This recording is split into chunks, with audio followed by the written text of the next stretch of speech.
এক বাটি চিড়ে ও হাফ বাটি টক দই দিয়ে দারুণ কিছু রেসিপি বানাতে মন চাইলে এই রেসিপি বাড়িতে বানিয়ে দেখতে পারেন। প্রথমে একটা বড় সাইজের মিক্সিং বোল নিয়েছি, তার মধ্যে দিয়ে দিচ্ছি এক বাটি চিড়ে।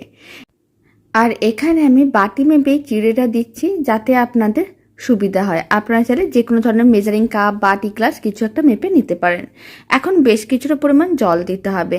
তারপর চিড়েগুলোকে 3-4 বার খুব ভালো করে ধুয়ে নিতে হবে যাতে কোনো রকমের ময়লা না থাকে, যাতে জলটা একেবারে পরিষ্কার হয়। প্রায় 3-4 বার জল দিয়ে ভালো করে ধুয়ে নিলেই কিন্তু খুব ভালো করে পরিষ্কার হয়ে যায়। আমি এখানে 3 বারের মতন জল দিয়ে চিড়েগুলোকে ধুয়ে নিয়েছিলাম, তারপর জলটা ফেলে দিয়েছি। এখন চিড়েগুলোকে এইভাবে কিন্তু জল ঝরিয়ে নিতে হবে। তারপরে চিড়ের মধ্যে আমি দিয়ে দিচ্ছি ওই বাটির হাফ বাটি টক দই, মানে যতটা আমি চিড়ে নিয়েছিলাম তার হাফ আমি টক দই নিলাম। পুরো টক দইটাই কিন্তু দিয়ে দিতে হবে। এখানে কিন্তু চিড়ে ও টক দইয়ের পরিমাণটা ঠিক এরকমই রাখতে হবে। এবার আপনারা যে কোনো কিছু দিয়ে মাপ করে নিতে পারেন। আর অল্প একটু লবণ দিলাম, চা চামচের 4/1 ভাগ। এবার টক দই লবণটা চিড়ের সঙ্গে খুব ভালো করে সমস্ত কিছু মিশিয়ে নিতে হবে। সমস্ত কিছু খুব ভালো করে মেশানো হয়ে গেছে। এবার এইভাবে প্রায় 10 মিনিট রেখে দিতে হবে। এতে চিড়েগুলো আরও বেশ নরম হয়ে যাবে আর দইয়ের যে এক্সট্রা জলটা আছে সেটা শোক করে নেবে। তাই 10 মিনিট এইভাবে ঢাকনা বন্ধ করে রেখে দিচ্ছি। 10 মিনিট হয়ে গেলে তারপর আমি আপনাদের দেখাচ্ছি। 10 মিনিট হয়ে গেছে। এবার ঢাকনাটা আমি খুলে নিচ্ছি। এখন আমি মিক্সিং বোলের মধ্যে দিয়ে দিচ্ছি কিছুটা কুচনো কারি পাতা। আর কারি পাতা দেওয়ার কারণে খেতে কিন্তু অনেক বেশি ভালো লাগে।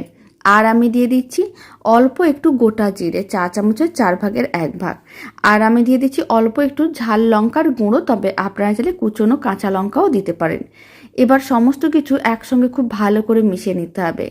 মিশ্রণটা কিন্তু আগের থেকে অনেকটাই টাইট হয়ে গেছে। এইভাবে কিন্তু সমস্ত কিছু খুব ভালো করে মিশিয়ে নিতে হবে।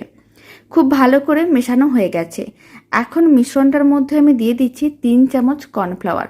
খুব বেশি না, চা চামচের 3 চামচের মতন কর্নফ্লাওয়ার দিতে হবে। এতে বেশ মুচমুচে হবে আর যখন রেসিপিটা ভাজা হবে তখন কিন্তু আর ভেঙে যাবে না, মানে যে বড়াগুলো আমি বানাবো সেগুলো কিন্তু ভেঙে যাবে না।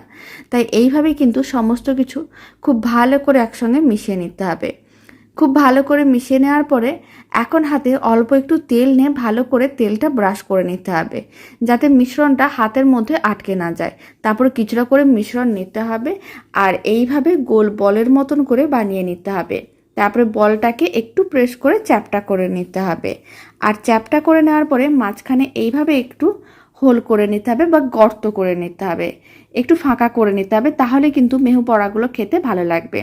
মানে মেহু বড়াগুলো যেরকমই রেডি করা হয় ঠিক সেরকম করেই রেডি করছি, তবে ওটার ব্যাটারটা পাতলা থাকে আর এখানে এরকম টাইট করে মেহু বড়াগুলো রেডি করব।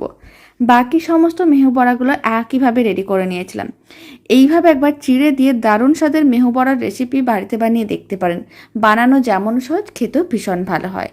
কড়াইতে তেল গরম করে রেখেছিলাম। প্রথমে আমি কয়েকটা বড়া আমি গরম তেলের মধ্যে দিয়ে দিয়েছি আর ফ্লেমটা মিডিয়াম টু হাইতেই রাখতে হবে। আর মিডিয়াম টু হাই ফ্লেমে এইভাবে প্রায় 5 থেকে 6 মিনিট উল্টে পাল্টে বড়াগুলোকে লাল লাল করে ভাজতে হবে। বড়াগুলোকে লাল লাল করে ভাজলে ওপরটা বেশ মুচমুচে হবে আর ভেতরটা কিন্তু সফট থাকবে। এতে মেহু বড়াগুলো খেতে ভালো লাগবে। প্রায় 5 মিনিট এইভাবে বড়াগুলোকে উল্টে পাল্টে ভেজে নিয়েছিলাম। আপনারা দেখুন বেশ লাল লাল করে ভাজা হয়ে গেছে। এবার তুলে একটা প্লেটের মধ্যে নিয়ে নিতে হবে। আর বাকি যে বড়াগুলো আছে সেগুলো একইভাবে ভেজে নেব। আপনারা চাইলে এই মেহু বড়াগুলোর সঙ্গে টমেটোর চাটনি, না হলে আপনারা নারকেলের চাটনি, বাদামের চাটনি বা সম্বর ডাল দিয়ে খেয়ে দেখতে পারেন, খেতে বেশ ভালো হয়। সমস্ত বড়াগুলোকে এখন আমি তেলের থেকে তুলে নিলাম। আর বাকি যে বড়াগুলো রেডি করে রেখেছি সেই সমস্ত বড়াগুলো আবারও গরম তেলের মধ্যে দিয়ে দিতে হবে। আর একইভাবে মিডিয়াম টু হাই ফ্লেমে উল্টে পাল্টে বড়াগুলোকে লাল লাল করে ভেজে নিতে হবে। একইভাবে 5 মিনিট উল্টে পাল্টে বড়াগুলোকে লাল লাল করে ভেজে নিয়েছিলাম। আবারও বড়াগুলোকে তুলে একটা প্লেটের মধ্যে রেখে দিচ্ছি। এখন সমস্ত বড়াগুলো ভাজা হয়ে গেছে। এখন একসঙ্গে দেখাচ্ছি। সমস্ত মেহু বড়াগুলো রেডি হয়ে গেছে। এখন একটা ভেঙেও দেখিয়ে দিচ্ছি ওপরটা কতটা মুচমুচে আর ভেতরটা কত সুন্দরভাবে রেডি হয়েছে। আর রেসিপিটা ভালো লেগে থাকলে আপনারা যদি ফেসবুক থেকে রেসিপিটা দেখছেন, পেজটিকে ফলো করে নেওয়ার অনুরোধ রইল। ইউটিউব থেকে দেখলে চ্যানেলটি সাবস্ক্রাইব করে নেওয়ার অনুরোধ রইল। পাশে থাকা বেল আইকনটি প্রেস করে নেবেন নতুন রেসিপির আপডেট সবার আগে পাওয়ার জন্য।